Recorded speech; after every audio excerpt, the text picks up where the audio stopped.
Working with CDPS has helped me to understand this whole new world of agile and new way of working, which we're trying to introduce in our council. It's allowed me to observe a project from its conception to actually creating a product at the end of it, working in a safe environment with some experts within their fields, being able to see how they deliver projects in this way, and me to learn that really as I'm working alongside of them. There's a lot of language to learn in this new way of working under the umbrella of Agile. So I think at the beginning it was very confusing, but it's allowed me to help simplify that language so that I can use it back in my own workplace, because not everybody is working in this way, and therefore using all that terminology can put people off. So it did allow me to step back from what I was seeing and hearing, which was the norm for the people I was working with, because that's how they do business, to try and work out an easier way to convey that message. Same thing, but perhaps in a simpler way. We've had some fantastic training opportunities through working with CDPS on the project I was on, from people like Lou Down, Service Design, and Nielsen Norman Group on UX design and user research.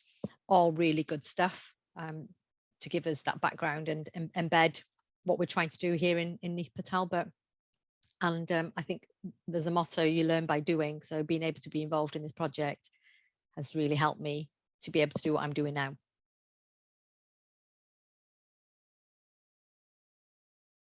Without a doubt, it's put the user at the focus of what we do, whereas before we would make assumptions and probably design services, maybe with the user in mind, but not at the heart of what we do.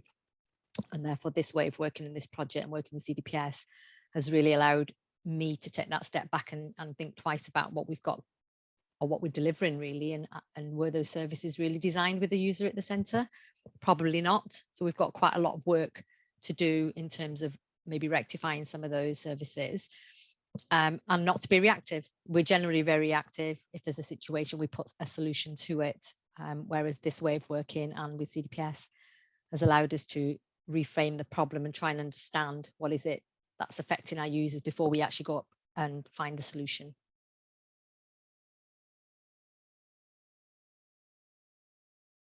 So didn't really find any challenges with Track My Requests. I think for me, everything was worked out collaboratively. Any challenges that we did face, we worked together to find a solution to. And CDPS and social finance and all the stakeholders involved, including our services, worked really well together to iron out any issues. If there were things around governance, IG, ultimately we worked out what we needed to do rather than think that's it, we're going to give up. And that's probably been one of the good things on this project, is rather than if you did have a challenge, it was how you worked through it rather than feel like that was the end and you couldn't go any further.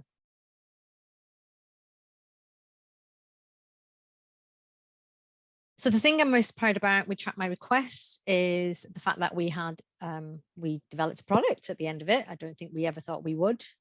It was an innovative project to start with. We weren't quite sure how far we were going to go in terms of the project lifecycle. And we ended up actually building something and deploying that out into a private beta, which means you've got some real users, limited real users testing your product and giving you some feedback on how that's working. So from going from this idea on a scrap of paper to actually something that was people were using, I would say I'm very proud to be part of that.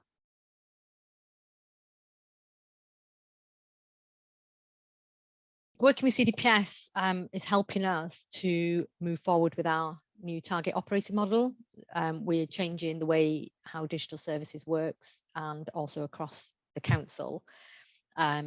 They've been able to support us along that journey, introducing some new roles under the DDAT, what's called the DDAT family of roles, which we never had before, supporting us with any training that we may require to help us deliver those roles, and embedding new ways of working, and of which one is agile. So yeah, I think, without it, I'm not sure we would be where we are now.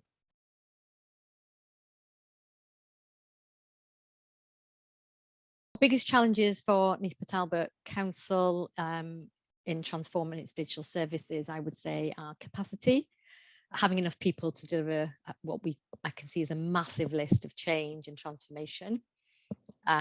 Capability, so again, upskilling staff so we can deliver a little bit quicker than we want to. And I'd finally say changing mindsets, because it's not just within our own department we're trying to achieve this new way of working, but we're trying to embed that across the council. People are very used to getting things done the old way, and we're moving to a new way of working. So that's always a challenge when you have to try and change mindsets to come with you on a journey of change.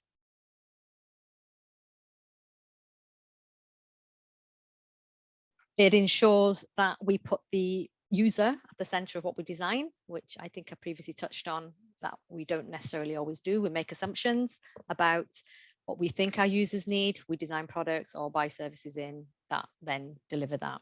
I think from one of the training sessions Lou Down delivered, bad service design costs us money. So for me, UCDs have been really important in stepping back and thinking about, have we actually designed this right and people will use it, and we won't get failure along that way, which then creates demand on services.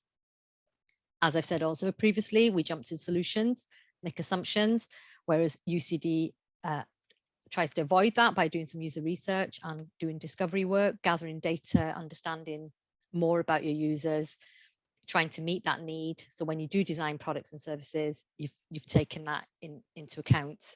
And I think, yeah, it's a bit of a no-brainer, to be honest. UCD is really important, and perhaps we think we're good at it, but when you start to analyze it, I'm not sure we are, and therefore it does have a real key part to play in designing services. It's giving us a framework to work around in delivering projects in a different way to what we used to. So with Agile, you build, measure, and then learn, and it's a continuous cycle in doing the work in small pieces. So you're not doing everything up front. It reduces the risk and costs because you're testing as you're going along.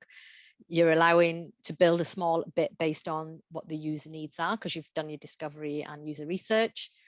You deploy that into the environment, you see how that works, you gather some feedback, you make some improvements, and you continually work in that cycle.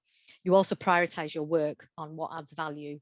So rather than having a big list of things to do, you actually, that list is based on, well, is it going to add value to the user? And if it is, it gets prioritized and you work through it in small sections, what they call sprints. So yeah, I think biggest thing about Agile is, are we, you question that, are you adding value constantly? And if you're not adding value, you should either stop doing it or rethink the purpose of what you're doing.